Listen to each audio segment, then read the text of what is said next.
Ok, tenemos que hablar en serio. Del centrocampista inglés, qué golazo, qué doblete de Declan Rice. Lo que pasó en el Emirates no fue solo una derrota, fue una humillación histórica.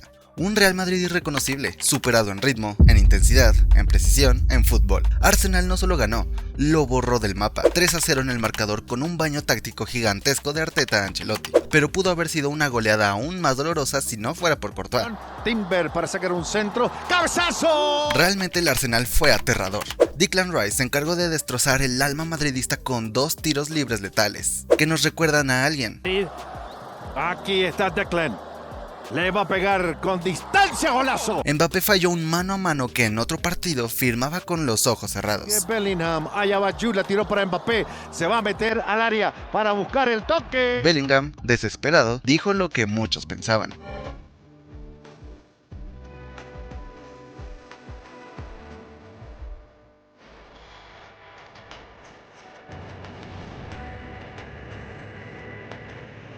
El Arsenal se dio el lujo de pedirle la pierna derecha a Rice en el vestuario, y no es para menos. Hey you! Oh my God! Oh my God! Give me your right foot, please, please, please, please. No, come here, thanks. Give me. Oh, unbelievable, brother.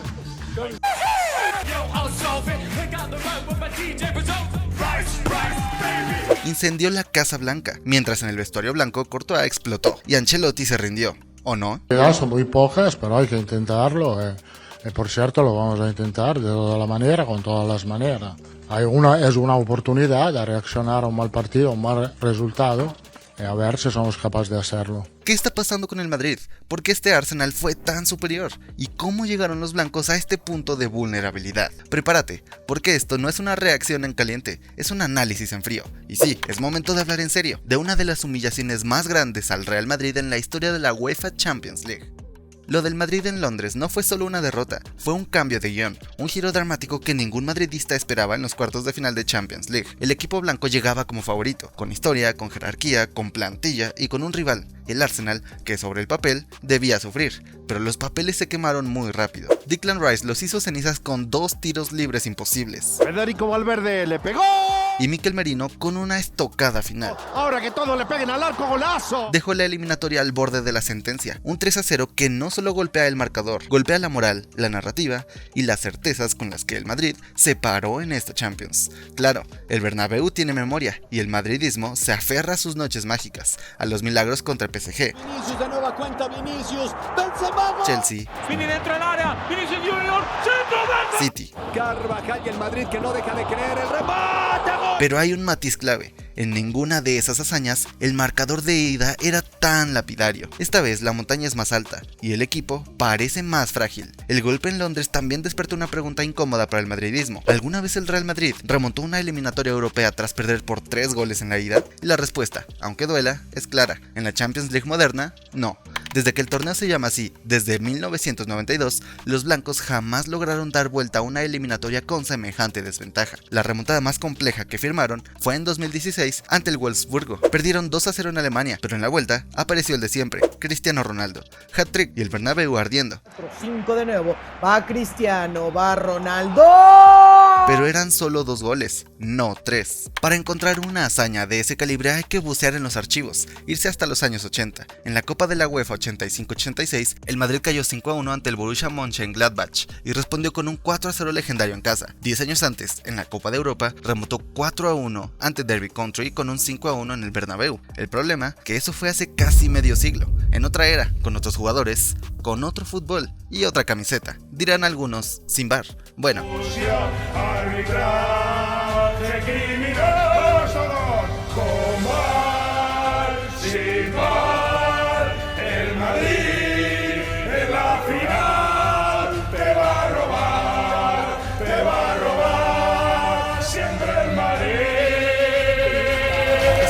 Nunca ha importado. ¿Podrá este equipo repetir la historia? ¿O deberán Ancelotti y los suyos escuchar al filósofo contemporáneo conocido como la Cobra y asumir que... ¿Querés pasar la serie de Champions contra el O sea, el Madrid puede ganar y remontar un 3-0 al Arsenal gracias a lo que va a decir ahora mismo la Cobra? Que abran YouTube y pongan Barcelona 6, PSG 1. El Barça remontó un 4-0. Ya, pero tendrían que ayudarnos los árbitros. Y eso pasa todos los días con ustedes, no pasa nada, es algo normal en su vida. No es una exageración, es una pregunta que está en la cabeza de todo el mundo. ¿Qué carajos le está pasando al Real Madrid? Porque esto no va solo del Arsenal, esto viene de antes, de mucho antes, de un equipo que lleva meses mandando señales de alarma y nadie quiso verlas. ¿Se acuerdan del susto con el Leganés? ¿El milagro de empatar 4-4 con la Real Sociedad en el Bernabéu? ¿O de la derrota en casa contra un Valencia que está peleando el descenso? Todo eso fue en el Bernabéu, y aún así el Madrid llegaba a este partido como favorito, como si fuera posible prender un interruptor y pasar de 0 a 100 de un día para otro. Pero no, el fútbol no funciona así, y el Arsenal, un equipo con hambre real de hacer historia, se lo dejó claro. Los merengues esta temporada ya no imponen respeto, ya no asustan, y esta campaña pinta para ser una de nada plete. A diferencia del Madrid campeón de hace un año, el de esta temporada no puede con los grandes. No ha ganado ni al Atlético, ni al Barcelona, ni al Milan, ni al Liverpool, ni al Athletic, y en el último derbi ni siquiera pudo pasar del empate. ¿Qué dice eso de un equipo que pretende defender su corona europea? La estadística es brutal. La temporada pasada solo 2 derrotas en 55 partidos. Esta, 7 caídas en apenas 38 encuentros, 7, muchas de ellas, contra los rivales que deberían medirte el pulso competitivo. Los clásicos han sido un calvario, 0-4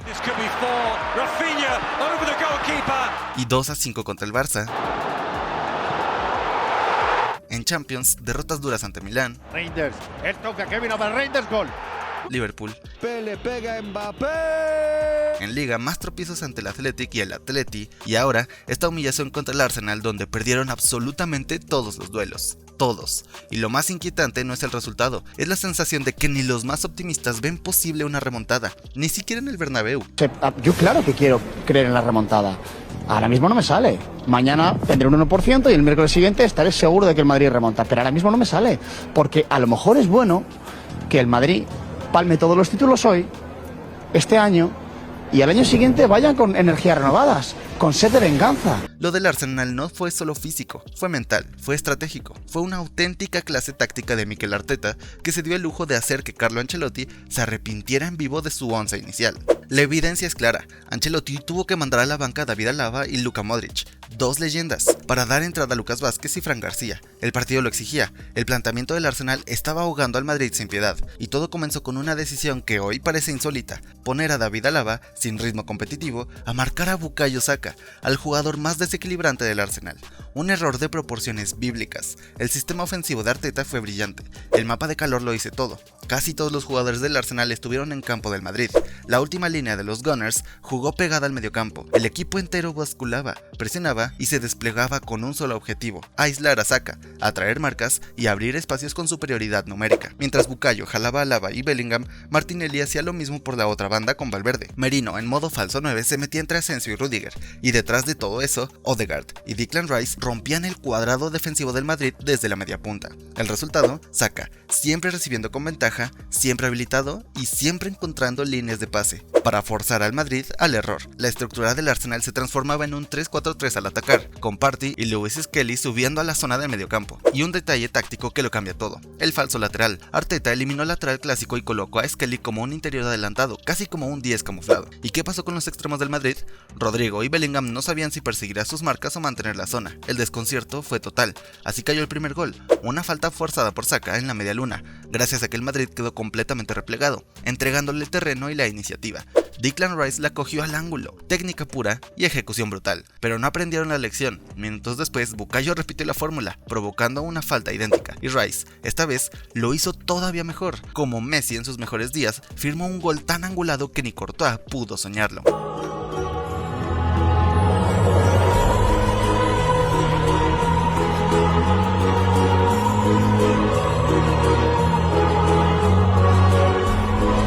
Sí, todos hablan de Rice, pero no se puede entender su impacto sin hablar de Arteta. El tercer gol fue la culminación de su obra maestra táctica.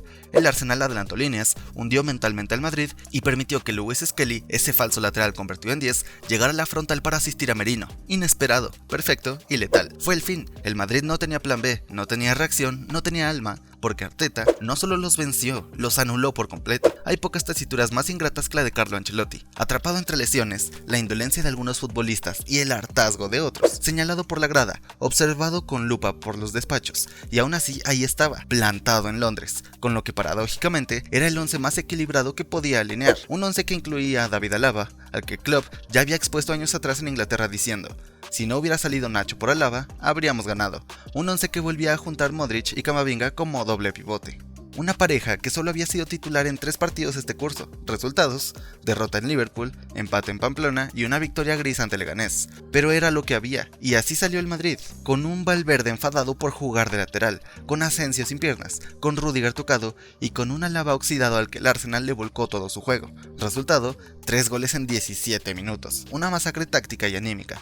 El madridismo puede aún tener un sueño muy pero muy lejano gracias a Courtois, ya que sus mágicas atajadas evitaron que esto fuera una goleada epopéyica. Mira que juega, se mandó el rebote, el pelotazo abajo, se ha salvado el Madrid. Ancelotti no tiene dónde esconderse, porque ni la historia, ni las excusas, ni el nombre pesan más que los goles, y lo que ocurrió en Londres fue simple y llanamente una vergüenza. Puede que nadie lo viera venir con tanta violencia, pero lo del Arsenal no fue un accidente, fue la consecuencia lógica de un cúmulo de decisiones erróneas, errores arrastrados y una narrativa blanca construida sobre ilusiones que se vinieron abajo como un castillo de naipes. Estas son las 7 causas del colapso del Real Madrid.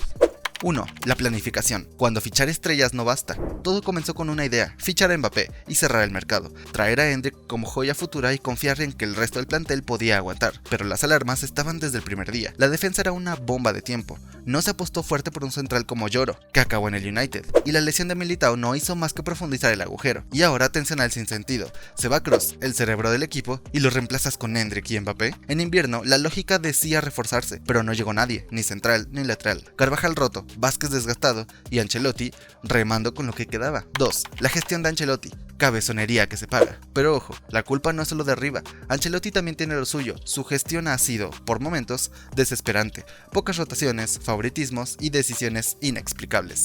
Ante el Arsenal, esperó hasta el final para meter a Lucas, Fran García y Brahim. Endrick, viendo el partido desde la banda como si fuera juvenil. Un jugador con desparpajo, con hambre, que venía rindiendo en Copa. Y ni un minuto. Porque para Carleto, los intocables son sagrados. Y atención a este dato demoledor de Mr. Chip. Un entrenador que en su carrera, 30 años de carrera, en los mejores equipos de cada país, jamás ha ganado 2 ligas seguidas. Es el caso de Ancelotti, que ha estado entrenando al Milan, entrenando a la Juve, entrenando al Bayern, entrenando al Chelsea, entrenando al propio Real Madrid, entrenando al Paris Saint-Germain,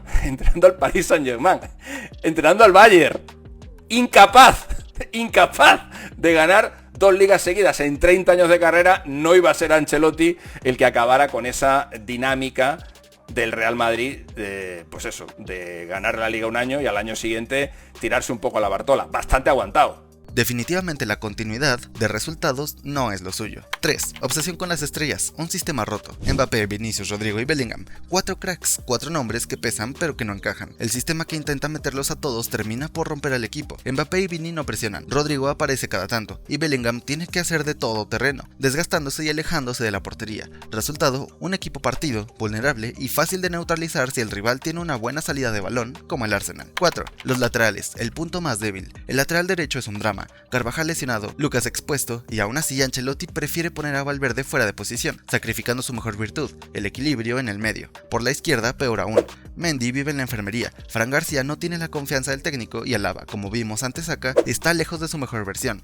Arteta no es tonto, volcó todo el juego por ahí. 5. Falta de autocrítica, el silencio que huele a soberbia. Lo más preocupante quizá no esté en el césped, está en el discurso. El Madrid ha llegado vivo a las 3 competiciones, pero ha sido más por circunstancias que por juego, y aún así dentro del vestuario nadie parece levantar la voz, nadie dice esto no está funcionando, excepto un par, Courtois y Bellingham, que ya lo piden a gritos. Ahí nos hemos olvidado a jugar bien al fútbol, no encontramos los jugadores libres, un poco de, no diría pánico, pero que no estamos tranquilos. I don't know if shock's the right word. I think we're disappointed really, and more so in ourselves. You know, nothing we can draw on from any external excuses or anything like that. We've got to look solely at ourselves, and it's the similar kind of themes that have happened to all season when we've dropped points, and it's happened again tonight, but on a larger scale. And we're going to have to address it.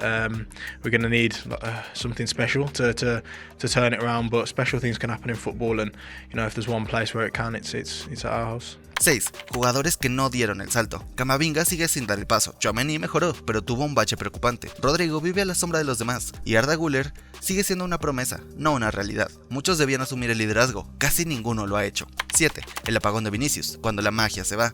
Pero el caso más doloroso es el de Vinicius. Desde la gala de Balón de Oro no es el mismo, no rompe, no desborda, no decide, y da la sensación de que busca a Mbappé más de lo que busca el gol. Está apagado y parece mental más que físico. En este estado no solo no marca diferencias, las resta, y eso en un Madrid que vive de sus estrellas es una sentencia de muerte. Lo del Arsenal fue la gota que colmó el vaso, pero la grieta en el Madrid no comenzó en Londres, ya venía abriéndose desde la derrota ante el Valencia, desde los empates insípidos, desde las victorias sufridas que parecían más salvavidas que triunfos. Hoy lo que hay es una crisis futbolística, anímica y hasta estructural. El exjugador Mijatovic lo dijo sin rodeos: desde que llegó Mbappé, Vinicius tiene miedo de demostrar quién es mejor, y eso se nota. Y sí, se nota, la tensión está ahí, dos egos chocando por el trono del Bernabéu, mientras el equipo paga el precio en el campo. Pero la culpa no es solo de ellos. Mijatovic también apunta a quién dirige la orquesta: Carlo Ancelotti. Según él, el vestuario se le ha ido de las manos. Quiere contentar a todos, pero no está controlando a nadie. Y en el Madrid eso nunca ha funcionado. Siempre hubo titulares, siempre hubo roles claros. Cuando eso se pierde, lo que queda es confusión, celos, inseguridad y partidos como el del Emirates. Ancelotti espera milagros de jugadores que no están ni física ni mentalmente preparados. Y mientras tanto, las piezas que podrían cambiar las cosas miran desde el banquillo. Ni siquiera eso. El Real Madrid hoy no es solo un equipo malherido, es un gigante desorientado, roto por dentro y por fuera. Y si no se hacen cambios, de verdad, profundos, la Champions no será el único título que se les escape. Carlo Ancelotti siempre ha repetido lo mismo: el Madrid no necesita correr más que su rival para ganar la Champions. Y sí, puede que tenga razón, pero no cuando la diferencia en esfuerzo es tan escandalosa como la que vimos ante el Arsenal. Según datos oficiales de la UEFA, Arsenal recorrió 113,56 kilómetros en el partido, el Madrid apenas 101,16, 12 kilómetros menos, un abismo físico, una diferencia que no habla solo de la táctica, sino de actitud, porque el fútbol no es una carrera, pero sí hay que correr. Esa brecha se amplifica si miramos el contexto. En el otro partido de la noche, el Bayern recorrió casi 123 kilómetros, mientras que el Inter, su rival, hizo 120. El Bayern perdió, sí, pero solo por 2 kilómetros. Lo del Madrid, en cambio, es insostenible. Son 2 kilómetros menos por jugador. No es una diferencia táctica, es un síntoma de desconexión. ¿Y qué hay del compromiso defensivo? Tampoco mejora el panorama. Arsenal robó 34 balones en el partido, Madrid solo 26. La diferencia en intensidad se nota hasta en los detalles pequeños y en los grandes. Y si nos vamos a los datos acumulados de Champions, el retrato es aún más preocupante. El Madrid es el equipo que más remates ha recibido en toda la competición, 79 disparos en contra.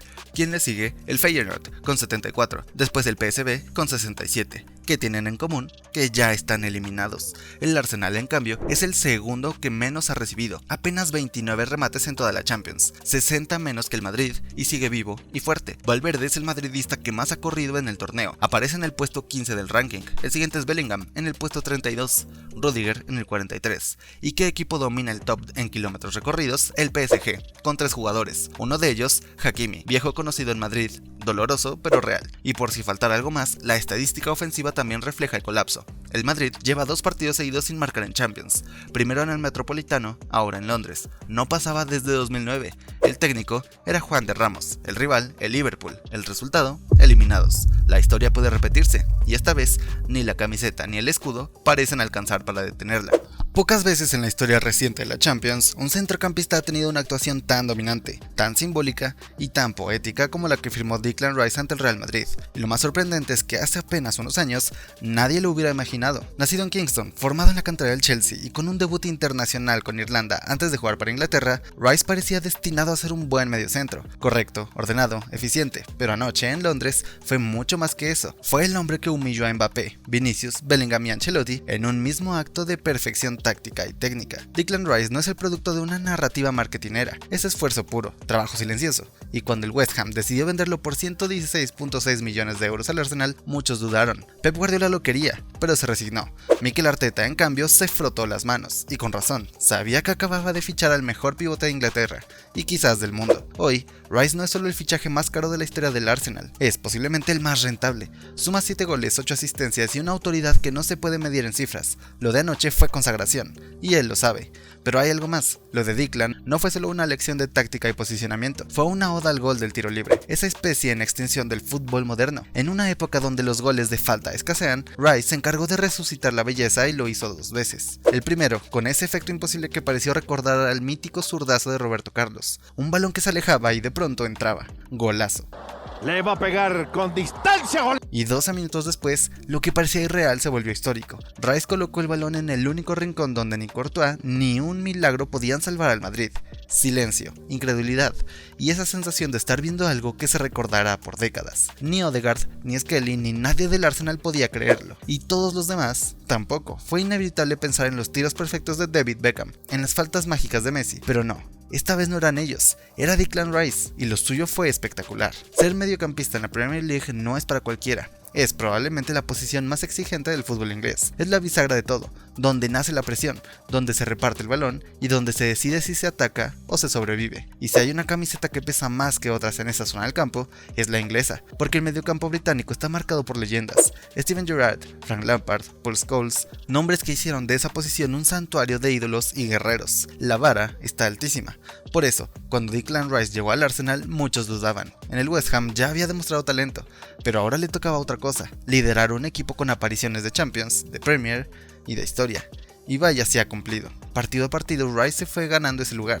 No solo como recuperador, también como lanzador, como llegador y como constructor. Hoy no solo es un pilar del Arsenal, es el símbolo del nuevo fútbol inglés y para muchos, junto a Rodri, el balón de oro del City. El mejor centrocampista de la Premier League. Las cifras lo avalan. La temporada pasada cerró con 7 goles y 10 asistencias, números impensables para un pivote hace unos años. Este curso ya acumula 7 goles y 8 asistencias. Está a tiro de romper su récord, pero más allá de los números, lo que impresiona es la sensación de dominio, de presencia, de jerarquía, de que si Rice está bien, el Arsenal también. Y ante el Madrid, en la noche más importante de su carrera lo demostró. No solo estuvo a la altura, se puso la corona y la sostuvo como si llevara toda la vida con ella. En cada gran historia hay una constante, y si hablamos de la humillación del Real Madrid, hay 2 nombres que lo representan todo: Mikel Arteta y Carlo Ancelotti. Uno es luz y el otro sombra. Empecemos por la luz. Arteta ha obrado un milagro silencioso en el norte de Londres.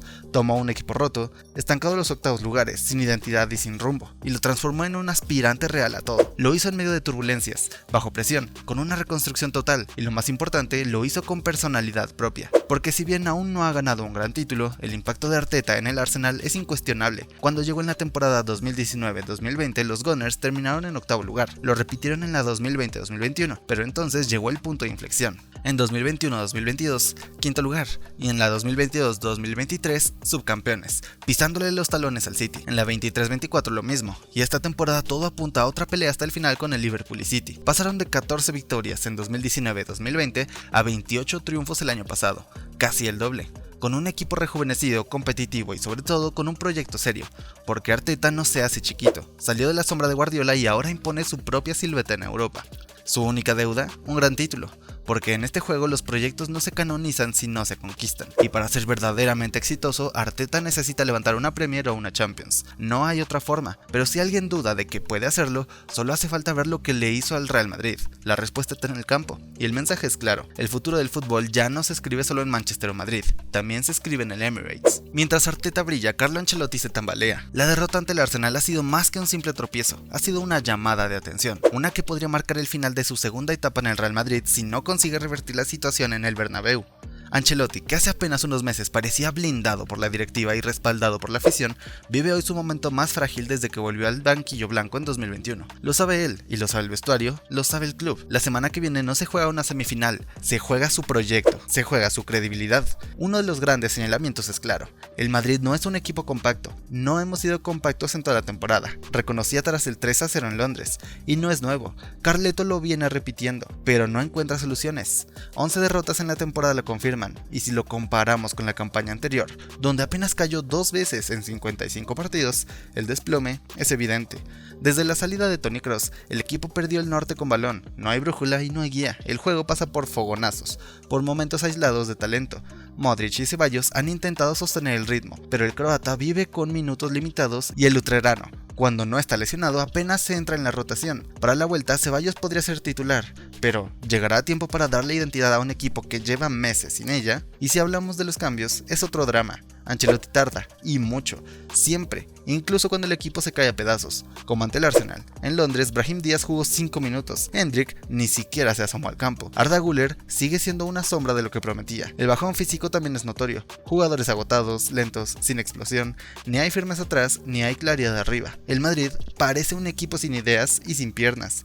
5 derrotas en Champions, segundo en Liga, a 4 puntos del Barça, sufrimiento constante en Copa del Rey y ahora un 3-0 que huele a eliminación. El proyecto Ancelotti ha perdido solidez y ha perdido identidad y sobre todo ha perdido la sensación de que puede competir en los momentos clave. Si no hay milagro en el Bernabéu, es muy posible que esta historia se termine más pronto que tarde. El Real Madrid ha construido su historia a base de épicas, de noches imposibles, de remontadas que parecen sacadas de un guión de cine, pero esta vez la historia es distinta. No se trata solo del 3-0, se trata de cómo se llegó ahí, de un equipo sin alma, sin plan, sin estructura y sin reacción, de un banquillo que mira al campo sin respuestas, de unas estrellas que no brillan, que se apagan cuando más se las necesita y parece que nada más importa que demostrar quién es el mejor, de una institución que dejar de hablar de su mística y demostrarla a todos los partidos, eso es lo que se le exige al Real Madrid. El Arsenal no solo ganó, el Arsenal desnudó y esa es la palabra, desnudar, a un club gigante, pero hoy no sabe qué hacer con su presente, a un entrenador que lo ganó todo, pero hoy parece un testigo de la debacle, a un vestuario dividido, sobrecargado de egos y falto de dirección. Mientras tanto, en Londres se busca construir una era, en Madrid parece que una se apaga, puede que todavía quede vida, puede que en el Bernabéu aparezca ese duende que tantas veces salvó lo insalvable, pero incluso si eso pasa, el problema no desaparece, solamente se maquilla, porque el verdadero desafío del Madrid no es la vuelta ante el Arsenal, el verdadero desafío es reencontrarse, recuperar identidad, construir de nuevo un equipo que juegue como tal, que corra, que luche, que muerda, que no dependa de la épica, sino de la estrategia. ¿Y ahora qué? Ahora toca mirar adentro, en el vestuario, en el banquillo, en los despachos, porque si no se cambia algo de raíz, la próxima humillación no será una sorpresa, será rutina.